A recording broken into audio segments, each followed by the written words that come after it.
এটা করা যাবে না, ওটা করা যাবে না, ইন্ডিয়ান ফজা হ্যান ত্যান, এসব কথাগুলো কেন বলা হয়েছিল? আবার আরেক পীরজাদা সে তো বলে জানাজা পড়া যাবে না, এই হবে না, সেই হবে না। তৃণমূল দল ঘোষণার দিনেই তৃণমূলে জয়েন করে টিকিট পেলেন বিধানসভায় আব্দুল মাতিন সাহেব। কি বলেন? অনেক আগে থেকে সেটিং। মানুষের চোখে আমি অরাজনৈতিক, মানুষের চোখে আমি রাজনীতি করি না, মানুষের চোখে যারা রাজনীতি করে তারা অমুক তমুক সমুক, ধান্দাবাজ ধান্দাবাজ।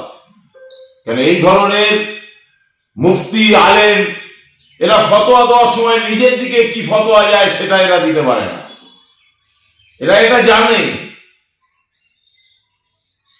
আমি করলে দোষ আর নিজে করলে দোষ নেই। এরা হচ্ছে এই ধরনের জিনিস। আজকের ভাবতে অবাক লাগছে যে দল মুসলিম বিরোধী সাম্প্রদায়িক দল, যে দল ওয়াকাফ বিরোধী, যে ওয়াকাফ আল্লাহর সম্পত্তি, মাদ্রাসার সম্পত্তি, মসজিদের সম্পত্তি, সেটাকে বিরোধিতা করলো, সেটাকে মানুষের কাছে মেলায়েন করলো, এই মুসলমান সমাজের জন্য দ্বিচারিতা করলো, সেই দল থেকে ভোটে দাঁড়াচ্ছেন।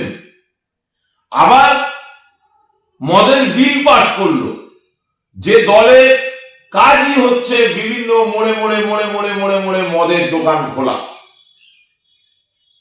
শুধু তাই না, ভাবলে অবাক হবেন, চোর ছাড়া একটা ভালো নেতা দেখা যায় না। কোথায় টাকা মেরে খায়নি? শিক্ষার হাল শেষ, স্বাস্থ্যর হাল শেষ, কর্মসংস্থানের হাল শেষ। হিন্দু, মুসলিম, দলিত, আদিবাসী প্রত্যেকে বাংলার জনগণ কাঁধে কাঁধ মিলিয়ে রাস্তায় নামছে তার বিরুদ্ধে।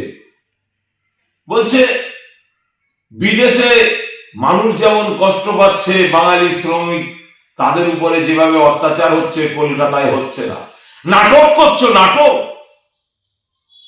যখন পীরজাদা নওশাদ সিদ্দিকী কলিকাতার রাজপথে পরিযায়ী শ্রমিকদের জন্য আওয়াজ তুলেছিল, তখন তোমরা কোথায় ছিলে? দেখা যায়নি তো তোমাদের। ললিপপ খাচ্ছিলে, মজা দেখছিলে তখন। যখন পরিযায়ী শ্রমিকদের জন্য পীরজাদা নওশাদ সিদ্দিকী নোডাল অফিসার নিয়োগ করার দাবি তুলল, তখন তোমরা তো সব মাইকে বক্তব্যের মধ্যেও তো সহমত পোষণ করনি।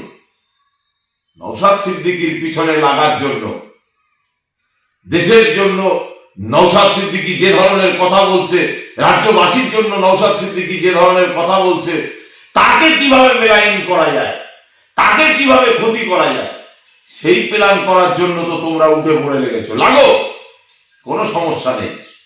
তাহলে এটা করা যাবে না, ওটা করা যাবে না, ইন্ডিয়ান ফজা হ্যান ত্যান, এসব কথাগুলো কেন বলা হয়েছিল? আবার আরেক পীরজাদা সে তো বলে জানাজা পড়া যাবে না, এই হবে না, সেই হবে না। তাহলে এখন সে কি করছে? তার জানাজাটা পড়া যাবে তো? বাংলার জনগণ দেখছে, বাংলার মানুষ দেখছে, বাংলার খেটে খাওয়া কৃষক বন্ধু, কৃষক মানুষ, তারা দেখছে। আগামী দিন ইভিএম মেশিনের মাধ্যমে জবাব দিয়ে দেবে। কোন দলে নাম লিখিয়েছেন এটা একবার ভাবতে হবে। যে দল বাংলা বিরোধী, আজকের এসআইআর নিয়ে বাংলার মানুষের মধ্যে দ্বিধা বিভক্ত, ভোটের রোলে কার নাম থাকবে কার নাম থাকবে না সেই চিন্তায় ঘুরছে। আর তোমরা ভোট ধরা চিন্তা ভাবনা করছো, ভোট নেওয়ার চিন্তা ভাবনা করছো, বাংলার মানুষের কথা ভাবলে না। তোমরা রাজনীতিবিদ, তোমরা বলো শিক্ষাবিদ। শিক্ষাবিদ তখন এই বলতাম যদি শিক্ষার দানা তোমাদের পেটে থাকতো। তোমাদের মতো আকার মূর্খ, খালি লোভী, স্বার্থপর পৃথিবীতে নেই। ভাবুন নির্লজ্জর মতো কিভাবে লাফালাফি করছে, নির্লজ্জর মতো কিভাবে চাকরি চোরেদের সঙ্গে লড়াই, সঙ্গে কাঁধে কাঁধ মিলিয়ে কাজ করার চিন্তা ভাবনা করছে। ওহ, বলছে কলিকাতায় বিভিন্ন ভাষাভাষীর মানুষ বসবাস করে। আরে তোমার নওশাদ সিদ্দিকী যখন কলিকাতায় আওয়াজ তুলেছিল তখন তোমাদের কাউকে দেখা যায়নি। আর আজকের তোমরা বড় বড় নাটক শুরু করেছ। শুধু তাই না, নওশাদ সিদ্দিকীকে কিভাবে ধ্বংস করে দেওয়া যায় তার প্ল্যান করছো। না, অত সহজ নয়। নওশাদ সিদ্দিকীকে হিন্দু, মুসলিম, দলিত, আদিবাসী সকলেই ভালোবাসতে শুরু করেছে। বাপের বেটা নওশাদ সিদ্দিকী, দ্বিতীয় নওশাদ সিদ্দিকী আর পশ্চিম বাংলায় হবে না, এটা আমি চ্যালেঞ্জ করছি। আজকের দিনে যে গভর্নমেন্ট, একটা হিন্দু ভাই কেউ দেখাতে পারবেন যে কেউ বলেছে সরকারি অর্থে মন্দির বানাতে হবে? এই গভর্নমেন্ট সরকারি অর্থে মন্দির বানাবার জন্য উঠে পড়ে লেগেছে। মসজিদের পাশে কলিকাতায় রাজারহাটের মতো জায়গায় দুর্গা অঙ্গন হচ্ছে, যেখানে হসপিটালের জায়গা ছিল তখন তোমাদের আওয়াজ ছিল না, কুলুবানা ছিল। কেন, কি জন্য আজকে বুঝতে পারছো? ও, তলায় তলায় এত সেটিং। শুধু তাই না, দীঘায় মন্দির হচ্ছে রাজকোষের ট্যাক্স, আমার আপনার ট্যাক্সের টাকায়। এই বাবাজিরা চুপ ছিলেন, কোনো কথা বলেননি। আরো দেখেছি তো মহাকাল মন্দির, সরকার এসছে মন্দির বানাবার জন্য, শিক্ষা দেওয়ার জন্য নয়, স্বাস্থ্য দেওয়ার জন্য নয়। ও, তিলোত্তমা বোনকে যারা মেরে দিল ডাক্তার, আর্জিকর হসপিটালে আমার বোনটা মারা গেল, তাকে ধর্ষণ করে মেরে দেওয়া হলো, সেই দলে তোমরা নাম লিখিয়েছ। তাহলে তোমরা জনগণের বন্ধু হবে না জনগণের কাজ করবে, সেটা বাংলার মানুষ বুঝতে পারছে। তোমাদের এই লোক তোমাদের কোথায় নিয়ে যাবে আগামী দিন তোমরা নিজেরা বুঝতে পারছো না। তবে এই দুটো ভাইকেই বলবো, যে সম্মানটা ছিল, যে ইজ্জতটা ছিল, সেটাকে শেষ করে দিলেন। আপনারা জানেন না আরএসএস এর সঙ্গে দিদিমণির কি সেটিং? আপনারা জানেন না? সব জানেন, কিন্তু আপনাদের লোভ, লালসা এত বেড়ে গেছে। এখন আপনারা চাইছেন এমএলএ হবেন, এমপি হবেন, আর দিদি যেভাবে বলবে সেইভাবে চলবেন।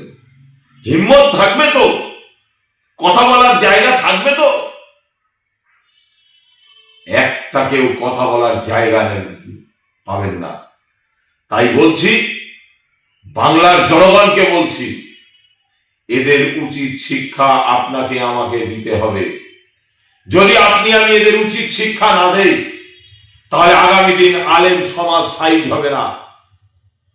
আলেম সমাজ, মোল্লা মৌলভী সমাজ, যারা সমাজের উন্নয়নের জন্য কাজ করার কথা ছিল, তারা আজকের দিনে যেভাবে দিদির পালে হাওয়া তোলার জন্য, আর নওশাদ সিদ্দিকী জনগণের কণ্ঠ, জনগণের আওয়াজ, জনগণের হয়ে যিনি কথা বলছেন, তাকে পুঁতে ফেলার জন্য যেভাবে এই ধরনের আলেম সমাজ উঠে পড়ে লেগেছে, এই আলেম সমাজকেও গণতান্ত্রিক পদ্ধতিতে বাংলার মাটিতে পুঁতে ফেলার ব্যবস্থা আপনাকে আমাকে নিতে হবে। তাই বাংলার জনগণকে বলবো, একটি ভোটও নয়, প্রয়োজনে আপনার ভোট দেবেন না, আপনার ভোট নো বোতামে টিপবেন, তাও ভালো, কিন্তু এদেরকে ভোট দেবেন না। কেন? এরা আপনার কথা ভাবছে না। যদি ভাবতো তাহলে এরাও আজকে বলতো যে আগে আন্ডার জুডিকেশনটা উঠুক, আগে আন্ডার জুডিকেশন স্ট্যাম্পটা সরাক, আগে ফেয়ার লিস্ট হোক, তারপরে ভোটের ব্যবস্থা হোক। এরা সে কথা বলতে পারেনি, এদের সেই হিম্মত নেই। এরাও জনগণের কাছ থেকে ভোট নেওয়ার জন্য বিভিন্ন সাম্প্রদায়িক রাজনৈতিক দলের সঙ্গে কাঁধে কাঁধ মিলিয়ে আপনার আমার ভোট নেওয়ার জন্য চেষ্টা করছে। ভোটের দিন আসবে, কোথায় ভোট দিলে ভালো হবে না হবে আপনারা খুব ভালো রকম জানেন। অতএব সেই জায়গায় ইভিএম মেশিনের বোতাম টিপে ভোট দিয়ে এদেরকে সাইজ করবেন। এই আমার নাম MD Qutubuddin, Indian secular front ISF এর রাজ্য কমিটির সদস্য, জেলা কমিটির সম্পাদক, বাদুড়িয়া বিধানসভার অবজারভার।